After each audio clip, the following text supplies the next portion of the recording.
اعوذ باللہ السمیع العلیم من الشیطان الرجیم من ہمزہ ونفخہ ونفثہ۔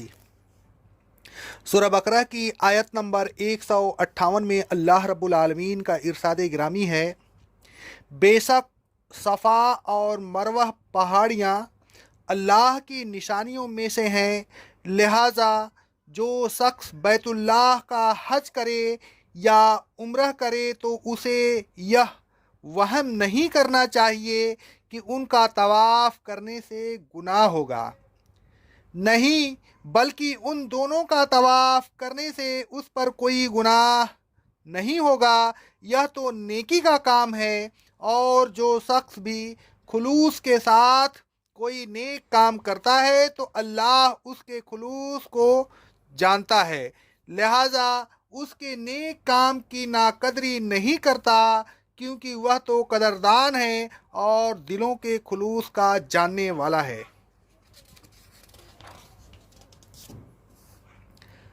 شان نزول حضرت عائشہ صدیقہ طاہرہ مطہرہ رضی اللہ تعالی عنہا فرماتی ہیں، صحیح بخاری کی حدیث ہے، یہ آیت انصار کے ایک قبیلہ کے سلسلہ میں نازل ہوئی۔ ان کے آبا و اجداد کا یہ دستور تھا کہ منات کے لیے احرام باندھتے تھے۔ یہ ایک بت تھا جو مسلل پر قدیر کے سامنے رکھا ہوا تھا۔ اس قبیلے کے لوگ صفا اور مروہ کا طواف نہیں کرتے تھے اور اس کو گناہ سمجھتے تھے۔ جب اسلام آیا تو انہوں نے رسول اللہ صلی اللہ علیہ وسلم سے اس کے متعلق سوال کیا۔ اس وقت اللہ تبارک و تعالیٰ نے یہ آیت نازل فرمائی۔ حضرت انس رضی اللہ تعالیٰ عنہ فرماتے ہیں، صحیح بخاری کی حدیث ہے، ہم صفا اور مروہ کے طواف کو جاہلیت کی ایک رسم سمجھتے تھے، جب اسلام آیا تو ہم نے طواف کرنا چھوڑ دیا۔ اللہ تبارک و تعالیٰ نے یہ آیت نازل فرمائی، ان الصفا والمروۃ۔ صحیح مسلم کی حدیث ہے، انصار صفا اور مروہ کے درمیان طواف کرنے کو ناپسند کرتے تھے، یہاں تک کہ یہ آیت نازل ہوئی۔ حضرت عائشہ رضی اللہ تعالی عنہا فرماتی ہیں، صحیح مسلم کی حدیث ہے، انصار جاہلیت کے زمانہ میں سطح بحر پر رکھے ہوئے دو بتوں کے لیے، جن کا نام اصاف اور نائلہ تھا، احرام باندھا کرتے تھے، پھر وہ وہاں سے آتے، صفا اور مروہ کا طواف کرتے، پھر سر منڈاتے۔ جب اسلام آیا تو اس طواف کو جاہلیت کی رسم سمجھ کر انہوں نے ناپسند کیا۔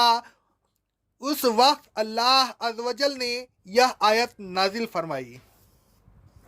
الغرض صفا اور مروہ کے طواف کے سلسلہ میں انصار دو حصوں میں بٹے ہوئے تھے۔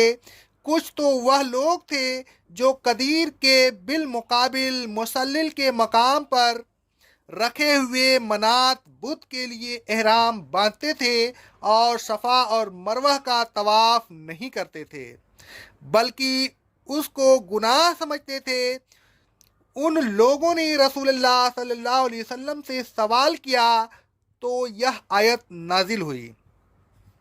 کچھ وہ لوگ تھے جو سطح بحر پر رکھے ہوئے دو بتوں اصاف اور نائلہ کے لیے احرام باندھتے تھے، پھر صفا اور مروہ کا طواف کرتے تھے۔ جب اسلام آیا تو انہوں نے صفا اور مروہ کے طواف کو ایام جاہلیت کی رسم سمجھا اور گناہ سمجھ کر طواف کرنا چھوڑ دیا۔ اللہ تبارک و تعالیٰ نے ان کی تردید میں یہ آیت نازل فرمائی۔ یہ دونوں واقع بیک وقت پیش آئے اور ان دونوں قسم کے لوگوں کی اصلاح کے لیے اللہ عز و جل نے یہ آیت نازل فرمائی۔ اللہ تبارک و تعالیٰ نے فرمایا، صفا اور مروہ اللہ تبارک و تعالیٰ کی نشانیوں میں سے دو نشانیاں ہیں، لہذا ان دونوں کے درمیان طواف کرنا जैसा कि अंसार की दो जमातों का ख्याल था कि गुनाह है, सही नहीं, उन दोनों के दरमियान तवाफ करना तो एक नेकी है, और जो शख्स भी खुलूस के साथ कोई नेकी करता है तो अल्लाह तबारक व ताला उसकी कदर दानी करता है, क्योंकि वह शाकिर है और अल्लाह तबारक व ताला उसके खुलूस से भी बखूबी वाकिफ़ होता है, क्योंकि वह अलीम है। अलगर्ज रसूलुल्लाह सल्लल्लाहु अलैहि वसल्लम ने सफ़ा और मरवा के दरमियान तवाफ़ करने के इस मतरूका रुकन हज को फिर जारी कर दिया। हजरत आयशा रज़ी अल्लाह ताला अन्हा फरमाती हैं, सही बुखारी की हदीस है, रसूलुल्लाह सल्लल्लाहु अलैहि वसल्लम ने उन दोनों के तवाफ़ को जारी कर दिया। सफ़ा और मरवा की अहमियत हजरत अब्दुल्लाह बिन अब्बास रज़ी अल्लाह ताला अन्हु फरमाते हैं, सही बुखारी की हदीस है, इब्राहीम अलैहिस्सलाम अपनी बीवी और उनके बेटे इस्माइल को लेकर चले। उस ज़माना में उम्मे इस्माइल अपने बेटे को दूध पिलाया करती थी। इब्राहीम अलैहिस्सलाम ने उनको बैतुल्लाह के करीब बिठा दिया और उनके पास एक थैली जिसमें खजूर थी और एक मस्कीजा जिसमें पानी था रख दिया, फिर वापस चले आए। उम्मे इस्माइल अपने बच्चा को दूध पिलाती ही रहीं और खुद पानी पीती रहीं, यहाँ तक कि पानी ख़त्म हो गया। फिर उन्हें प्यास लगी और उनके बच्चे को भी प्यास लगी। वह अपने बच्चे को देख रही थी कि प्यास की वजह से तड़प रहा है। उन्होंने उसे तड़पता हुआ देखना पसंद नहीं किया, लिहाजा वहाँ से चल खड़ी हुई।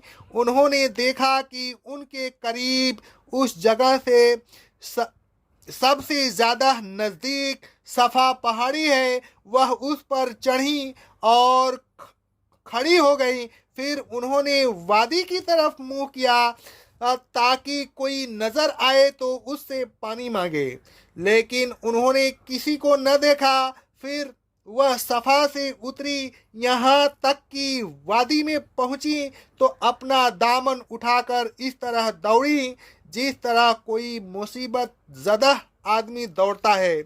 यहाँ तक कि जब वह वादी से गुजर गई तो मरवा पहाड़ी पर चढ़ गई और उस पर खड़ी होकर देखने लगी। कोई नज़र आए तो पानी मांगे, लेकिन कोई नज़र न आया। इस तरह उन्होंने 7 मरतबा किया, कभी सफ़ा पर चढ़ती और कभी मरवा पर चढ़ती। रसूलुल्लाह सल्लल्लाहु अलैहि वसल्लम ने फरमाया, इसीलिए लोग उन 2 पहाड़ियों के दरमियान सई यानी तवाफ़ करते हैं।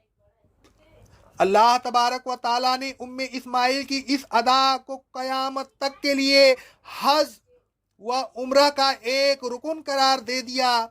हज़रत इब्ने अब्बास रज़ी अल्लाह ताला अन्हु फरमाते हैं, सही बुखारी की हदीस है, रसूलुल्लाह सल्लल्लाहु अलैहि वसल्लम और आपके असहाब उम्रा उल क़ज़ा के लिए जब मक्का मुअज़्ज़मा पहुँचते तो मुशरिकीन कहने लगते, तुम्हारे पास ऐसे लोग आ रहे हैं जिनको मदीना के नज्जार ने कमज़ोर कर दिया है। हजरत इब्ने अब्बास रज़ी अल्लाह ताला अन्हु फरमाते हैं, सही बुखारी की हदीस है, रसूलुल्लाह सल्लल्लाहु अलैहि वसल्लम बैतुल्लाह के तवाफ़ में और सफ़ा और मरवा के दरमियान इसीलिए दौड़े ताकि मुशरिकीन को अपनी कुव्वत दिखाएं। गोया सफ़ा और मरवा के दरमियान तेज चलने के 2 सबब थे। एक हजरत उम्मे इस्माइल की सही की अदा को बाकी रखना, दूसरे मुशरिकीन के सामने अपनी कुव्वत का मुजाहरा करना। उन दोनों असबाब की बुनियाद पर आज तक मुस्लिमीन का यही दस्तूर चला आ रहा है कि वह जब हज या उम्रा करते हैं तो सफ़ा और मरवा के दरमियान वादी में दौड़ते हैं। अक़ौलु क़ौली हाज़ा अस्तग़फ़िरुल्लाह استغفر اللہ استغفر اللہ.